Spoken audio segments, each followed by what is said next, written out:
विद्यार्थी मित्रांनो,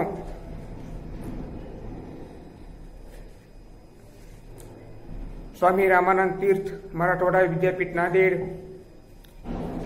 संलग्नित संजीवनी महाविद्यालय चापुरी BA तृतीय वर्ष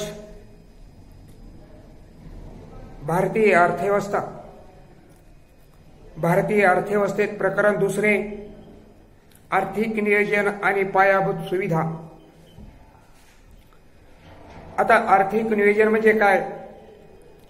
नियोजन आजच्या युगात मूल तंत्र झाला आहे, म्हणून आजचे युग हे नियोजनाचे युग आहे असे म्हटले जाते। आर्थिक विकासासाठी नियोजन अनिवार्य आहे।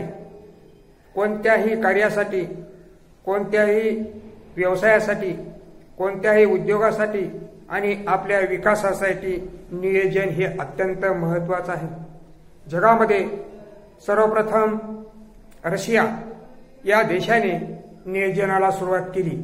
आपला भारत 1947 पर्यंत इंग्रजांच्या ताब्यात होता।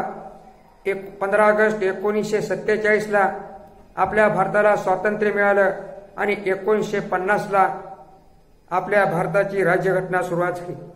म्हणून पहिले पंतप्रधान पंडित जवाहरलाल नेहरू यांनी आर्थिक नियोजनाला सुरुवात केली। जगातील दारिद्र्याची समस्या सोडवून समाजाचे आर्थिक नियोजनाला मान्यता देण्यात आली। जगामध्ये आर्थिक नियोजनाची मार्ग सर्वप्रथम रशियाने सुरुवात केली। त्या रशियाचे अनुकरण करूनच प्रत्येक देशाने आर्थिक नियोजनाला सुरुवात करण्यात आलेली आहे। मग जगामध्ये अर्थव्यवस्थेचे निरनिराळे प्रकार आहेत, जसे समाजवादी अर्थव्यवस्था, भांडवलशाही अर्थव्यवस्था आणि समाजवादी अर्थव्यवस्था। लोकशाही अर्थव्यवस्थेमध्ये मिश्र नियोजनाची सुरुवात झाली।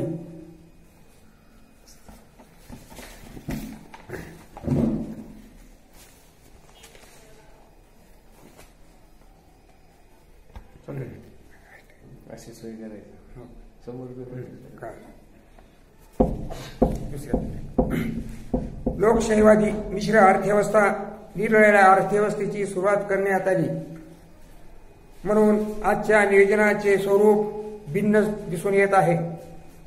आर्थिक नियोजन हा आर्थिक विकास घडवून आणण्यासाठी अत्यंत महत्त्वाचा घटक मानला जातो। आपण भविष्याचा विचार करून ठरवलेले उद्दिष्टे, ठरवलेले ध्येय, धोरणे, साधन सामग्रीचा उपयोग इत्यादीचे तंत्र म्हणजे आर्थिक नियोजन होय। या आर्थिक नियोजनात अनेक घटकाचा समावेश होतो। कोणताही विकास करायचा असेल, कोणत्याही बाबीचा विकास करायचा असेल तर आपल्याला नियोजनाशिवाय पर्याय नाही। प्रत्येक व्यक्ती, प्रत्येक कुटुंब, प्रत्येक व्यावसायिक, सांस्कृतिक सर्वांगीण विकास, सामाजिक, सांस्कृतिक, शैक्षणिक विकास करण्यासाठी व आर्थिक सामाजिक उद्दिष्टे साध्य करण्यासाठी आपल्याला नियोजनाची आवश्यकता असते। आता नेमके नियोजन म्हणजे काय? तर डिस्किन या अर्थशास्त्रज्ञ असे म्हणतो की अर्थव्यवस्थेत कशाचे आणि किती प्रमाणावर उत्पादन करायचे, कसे मोठे आणि केव्हा उत्पादन करायचे व ह्या उत्पादनाचे वितरण कोणामध्ये करायचे याबाबतचे सर्व निर्णय एखाद्या सर्वोच्च संस्थेने विचारपूर्वक घेणे म्हणजे आर्थिक नियोजन होय। म्हणजे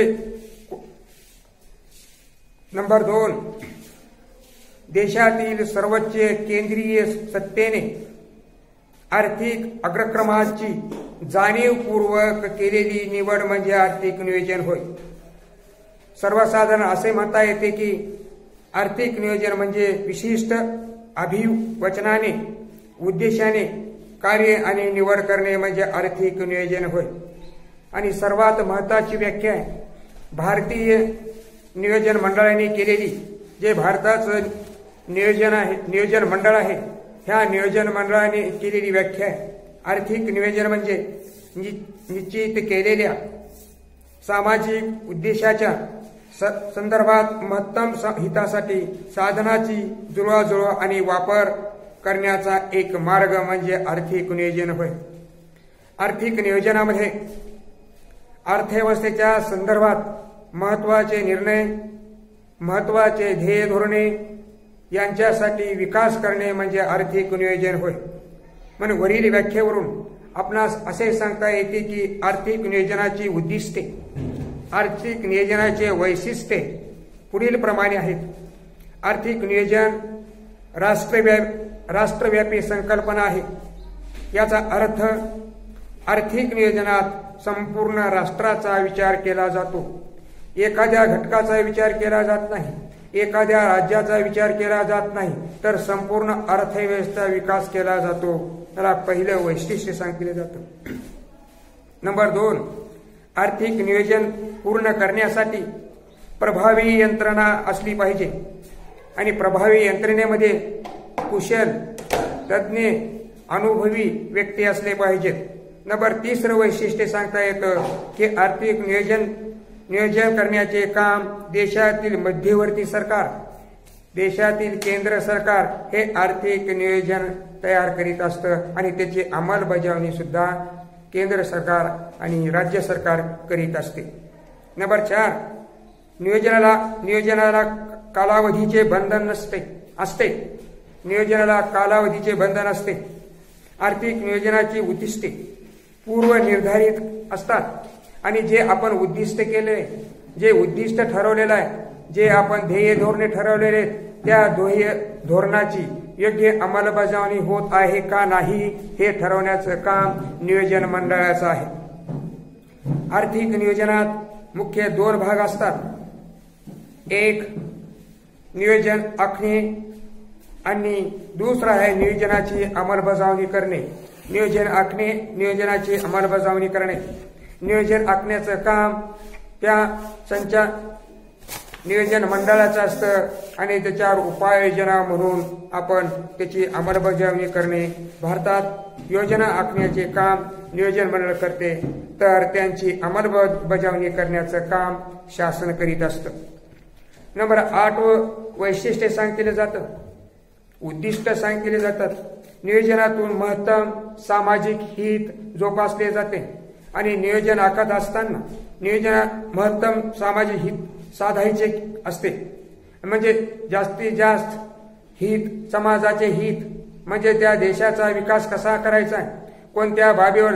प्रत्येक देशामध्ये अर्थव्यवस्थेमध्ये 3 क्षेत्र असतात. एक प्राथमिक क्षेत्र म्हणजे कृषी क्षेत्र, दुसरं उद्योग क्षेत्र आणि तिसरं आहे सेवा क्षेत्र.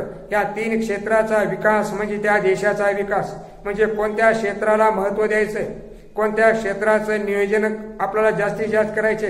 आपल्या भारताची अर्थव्यवस्था कृषी प्रधान अर्थव्यवस्था असल्यामुळे आपण जास्तीत जास्त महत्त्व आपण कृषीला देतो, म्हणजे कृषीला देतो. कारण आपल्या भारतामध्ये जास्तीत जास्त लोकसंख्या ग्रामीण भागामध्ये राहते आणि ग्रामीण भागाची लोकसंख्या ही जास्तीत जास्त शेतीवर अवलंबून असते आणि शेतीमध्ये मिळणारा रोजगार हा हंगामी स्वरूपाचा असतो. म्हणून आपण शेतीचा विकास करण्यासाठी अनेक योजनेमध्ये, आपल्या ह्या पंचवार्षिक योजनेमध्ये, चालू पंचवार्षिक योजनेमध्ये आपण जास्तीत जास्त शेती क्षेत्राला महत्त्व देतो. त्यानंतर उद्योग क्षेत्र आणि सेवा क्षेत्राला महत्त्व देतो. म्हणजेच आपण त्याचं नियोजनाची अंमलबजावणी करतो. आर्थिक नियोजनाच्या यशस्वीतेसाठी जनतेचे सहकार्य असावे लागते. कोणती योजना आखत असताना आपल्याला जनतेचं सहकार्य लागत असतं, म्हणून आपल्याला नियोजनाची आवश्यकता असते. नंबर 10, नियोजन ही सतत चालणारी प्रक्रिया आहे. नियोजन ही निरंतर चालणारी प्रक्रिया आहे.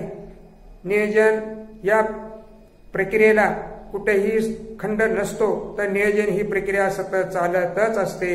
हे आपल्याला नियोजनाचे उद्दिष्ट, नियोजनाचे वैशिष्ट्ये सांगितले जातात.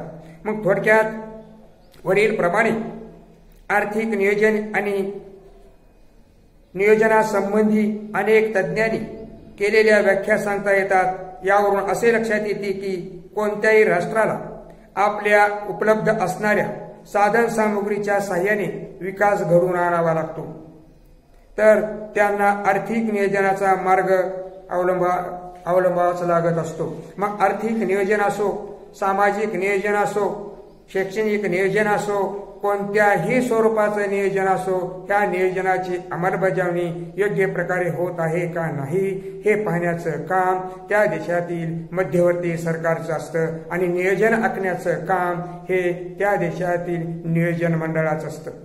मग योजना आखत असताना भारतासारख्या विकसनशील देशाच्या आर्थिक विकासात नियोजनाची किती महत्वाची भूमिका आहे, किती महत्वाची आवश्यकता आहे, नियोजनाची आवश्यकता का आहे आपल्याला हे जाणून घ्यायचं असेल तर पहिला पॉइंट आहे, पहिला कन्सेप्ट आहे, देशाचा संतुलित विकास करण्यासाठी नियोजनाची आवश्यकता असते. मग देशामध्ये जे 3 क्षेत्र आहेत, प्राथमिक क्षेत्र आणि द्वितीय क्षेत्र आणि तृतीय क्षेत्र, ह्या तिन्ही क्षेत्राचा संतुलित विकास करण्यासाठी आपल्याला नियोजनाची आवश्यकता असते. जास्तीत जास्त आपण उद्योग क्षेत्रावर महत्व देऊन चालत नाही, सेवा क्षेत्रावर महत्व देऊन चालत नाही, तर कृषी क्षेत्रावर महत्व देऊन चालत नाही. तिन्ही क्षेत्राला सारखंच महत्व द्यावं लागतं, म्हणून नियोजनाची आवश्यकता असते. देशातील खाजगी उद्योगपती ज्या उद्योग क्षेत्रात आणि ज्या प्रादेशिक विभागात नफ्याची शक्यता जास्त असते, अशा उद्योगात आणि प्रदेशात गुंतवणूक अधिक केली जाते, असे होता कामा नये. म्हणून खाजगी क्षेत्र आणि सार्वजनिक क्षेत्र या दोन्ही क्षेत्राचा विकास करण्यासाठी आपल्याला नियोजनाची आवश्यकता असते. नंबर 2, जागतिक महायुद्धाचे परिणाम दूर करण्यासाठी जे जागतिक महायुद्ध असतं, ह्या जागतिक महायुद्धाचे परिणाम दूर करण्यासाठी नियोजन असते. पहिल्या आणि दुसऱ्या महायुद्धामुळे भारतीय अर्थव्यवस्थेचे जे फार मोठ्या प्रमाणात नुकसान झाले होते, त्यांनी इंग्रजांनी आपल्या स्वार्थापोटी मोठ्या प्रमाणात भारतातील मानवी आणि भौतिक साधन सामुग्रीचा वापर करून कच्ची साधन सामुग्री आपल्या मायदेशामध्ये नेली आणि पक्की साधन सामुग्री करून आपल्या इथे चढ्या भावाने दिली. असे होता नये म्हणून आपण नियोजनाची सुरुवात केली. 1919च्या जागतिक महामंदी दूर करण्यासाठी आपल्याला नियोजनाची आवश्यकता होती, म्हणून आपण 1951ला पहिल्या पंचवार्षिक योजनेपासून आजपर्यंतच्या पंचवार्षिक योजनेमध्ये आपण प्रत्येक क्षेत्राला संतुलित विकास देण्यात आलेला आहे, म्हणून नियोजनाची सुरुवात झाली. बाजार यंत्रणेतील दोष दूर करण्यासाठी नियोजनाची सुरुवात करण्यात आलेली आहे. देशामध्ये आर्थिक स्थैर्य निर्माण करण्यासाठी नियोजनाची सुरुवात करण्यात आली. देशामध्ये जे आर्थिक स्थैर्य आहे, देशामध्ये तेजी आणि मंदीची परिस्थिती आहे, अशी तेजी आणि मंदीची परिस्थिती उद्भवता कामा नये. असं म्हणून तेजीच्या काळामध्ये वस्तूच्या किमती वाढतात, जनतेचं नुकसान होतं, सर्वसाधारण समाजाचं नुकसान होतं आणि उद्योगधंद्याचं मोठ्या प्रमाणामध्ये वाढ होते, नफ्याचं प्रमाण वाढतं आणि जनतेचे नुकसान होत असते. आणि मंदीच्या काळामध्ये उद्योगपतीचं नुकसान होतं आणि जनतेचा फायदा होतो, असे होता कामा नये. म्हणून आर्थिक स्थैर्य निर्माण करण्यासाठी नियोजनाची आवश्यकता आहे. देशातील साधन सामुग्रीचा योग्य वापर करण्यासाठी जे देशात नैसर्गिक साधन सामुग्री आहे, ह्या देशातील नैसर्गिक साधन सामुग्रीचा योग्य उपयोग करण्यासाठी आपल्याला नियोजनाची आवश्यकता आहे. राष्ट्रीय उत्पन्नाचे योग्य वाटप करण्यासाठी नियोजनाची आवश्यकता आहे. रोजगारीच्या संधीमध्ये वाढ करण्यासाठी नियोजनाची आवश्यकता आहे.